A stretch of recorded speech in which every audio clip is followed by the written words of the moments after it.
Greetings, everybody. Welcome to the Know Your History podcast. History recalls, history remembers, history never forgets. Don't forget your history, know your destiny. Today's episode is a pickup from the previous one. As we said last time that the previous episode was going to have 3 episodes embedded in it. So this is a continuation of that conversation. Last time we spoke about all things related to King Paolo's house, especially matters that led to the division of the Xhosa kingdom into 2 kingdoms. First, we introduced you to the 2 sons of King Paolo, Gcaleka, the right-hand son, Gcaleka, the great son, Gcagcabe, the right-hand son. Gcaleka, as you might have known, was born a sickly child. He grew up a sickly man, and even after circumcision, he was plagued by sicknesses. All of the time, he felt like he was being bewitched. Gcagcabe, the right-hand son, was older than Gcaleka in age, but younger in traditional status. So we took you over again to the issue of the Xhosa succession processes. How do people get into leadership position? Also, we discussed with you the biography of King Paolo.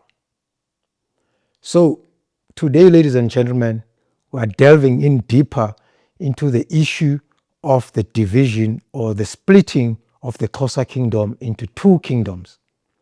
As you know, we currently have a kingdom of AmaXhosa that's on the east of the Khai River called AmaGcaleka, and another kingdom of AmaXhosa on the west of the Khai River called AmaGcagcabe. So that's what we're discussing today. We learned that soon after his circumcision, Gcaleka moved to the Komga district and settled there with his people. So we learned that Gcaleka, after circumcision, he moved to the Komga region and settled there with his people. And then after a while, he disappeared into the Ngcingolo River, which means he was Twetyulwa. As we know, ladies and gentlemen, when a person has been Twetyulwad, okanye uTwetyulwe ngabantu bomlambo, a ritual must be performed to appease the spirits to release him.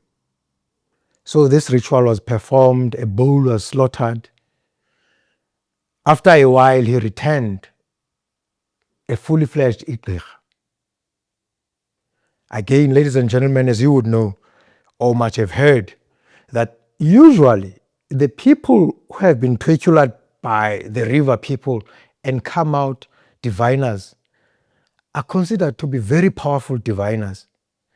And so Gcaleka, in his case, felt like he was one of those who were fortunate to be a powerful diviner. We see how he behaves. Immediately, it was evident that he had extraordinary magical powers, unlike a Xhosa chief. First of all, his reach of power increased. The autonomy of the other chiefs who were lower in status to him was threatened. So when we talk about that, the autonomy of the other chiefs' status threatened, we talk about Gcaleka as well. So Gcagcabe as well. So Gcaleka starts smelling out people.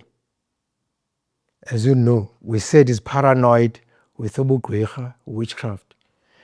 His first mission was to cleanse the land of the witches. He started out smelling people. At the functions at the great house, he did these things. All of these people that he smelled of witchcraft, he sent them to a place called Mlinyana. There at Mlinyana, they would be killed in a precipice, pushed down the precipice. He didn't end there. On top of that, he felt so strong that he would usurp power at home whilst his father was still alive.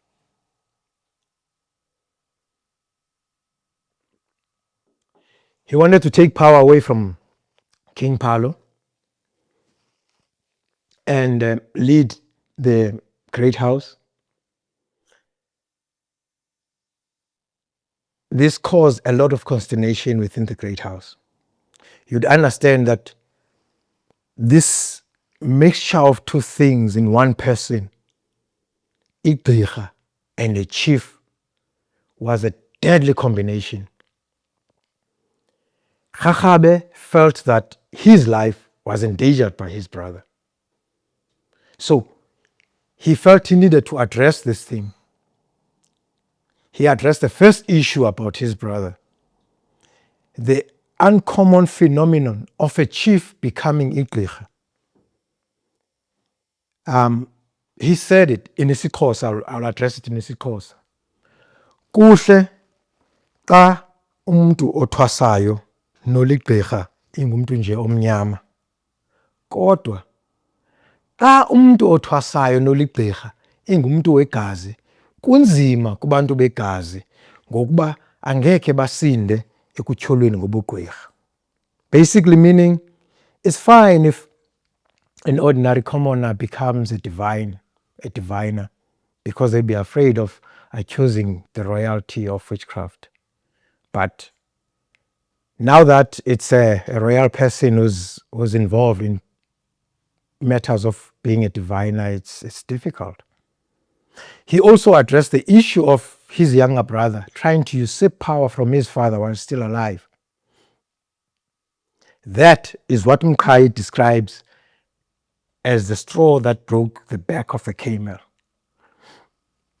Because when Rhakgabe stopped Gcaleka from his political agenda of usurping power from his father, the tension was so big that it spilled out to their followers. Gcaleka's followers were angry. Rhakgabe's followers were angry. There were tensions that built up into faction fighting. Spears were drawn. Blood was spilled. A civil war ensued. So it is not known who won the civil war, because different historical gurus and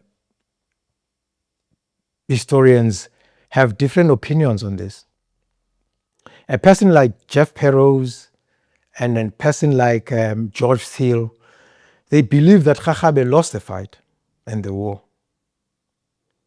Perrose explains it as thus: with the help of Amandlunja, Rhakgabe was defeated and even captured and sent to prison. After a while, he was released. Upon being released, he took his followers and trekked towards the west of the Khai River. And there he settled at a place called Amabele, near the current town of Stutterheim. As he crossed that river and the ridge there, he killed a buffalo and sent the foreleg and the breast of this home. I'm bringing this up, ladies and gentlemen, because it takes us back to Chawe, who refused to observe this protocol. That's when Chawe toppled Gqirha, remember, over the blue bug that he had killed. Then Thiel is very blunt about it. He says, in any war situation, anybody who's defeated, in any battle situation, anybody who's defeated, even a fight, anybody is defeated, he is the one who must vacate. That is why Rhakgabe had to leave.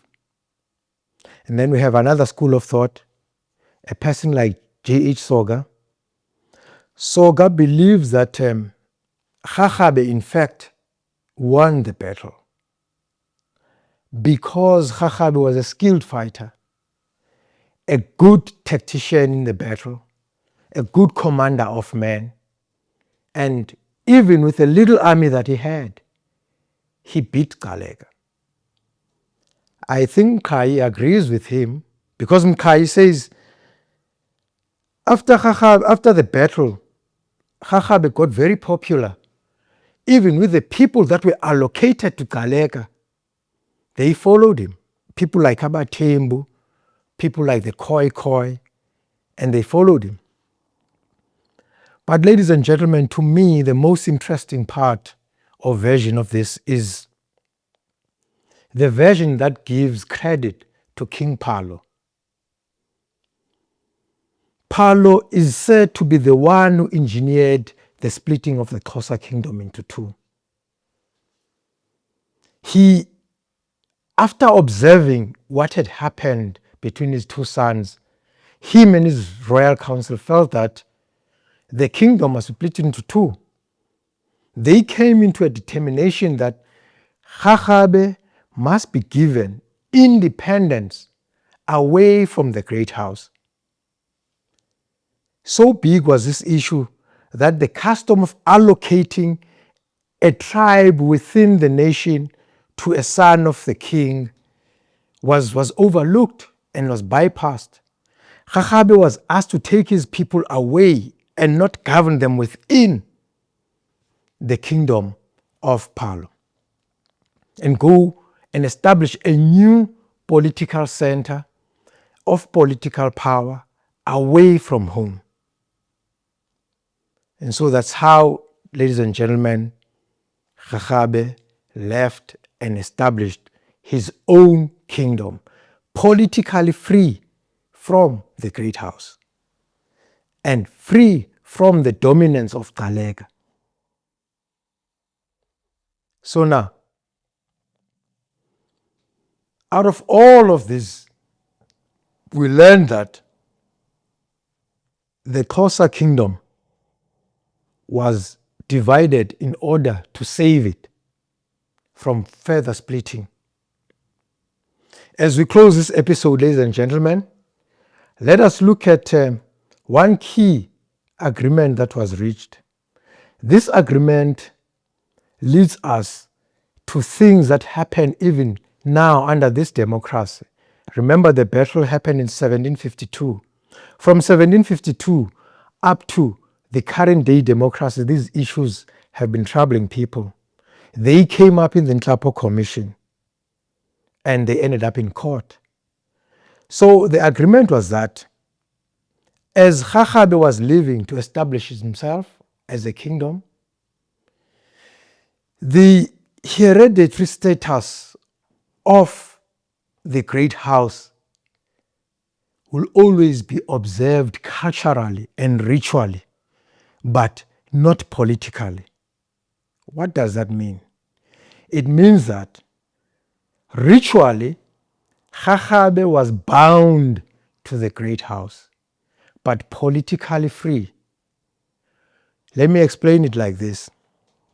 In the future, when we discuss the wars that Chakhabe engaged in, he displayed political freedom. He did not have to report to the kingdom over the Khai that he was going to engage in wars or he was going to get into treaties or anything of that sort. He only was bound to them ritually. And this ritual, we see it again in the future. This is something we're going to be discussing, ladies and gentlemen. When Yinsa was about to take his son, Sakhile, to circumcision, the problem at the time was that Yinsa was estranged to his wife Nomsa. So he didn't feel like Nomsa should be present as izibazana emgidini wonyana wakhe. But that was an anomaly. So we see a great-great-great-grandson of Chakhabe's Makoma coming over to engage Yinsa over this matter of rituals between Ama-Chakhabe and Ama-Gcaleka. And so at the end of the day, Sakhile was circumcised at the great house. Nomsa was allowed to attend the function, and yeah. So that's where the difference is, the ritual connections and the political freedom of Ama-Chakhabe. So as that agreement was reached, and so was the split of the kingdoms concluded. As we leave it, ladies and gentlemen, you know what we do. We give you the books to read on this chapter. or in this episode.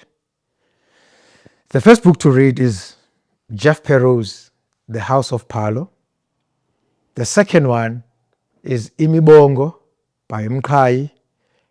And the third one is J.H. Soga, The Southeastern Bantu. As we always say it, let's do it again. History recalls, history remembers, history never forgets. Don't forget your history. Know your destiny.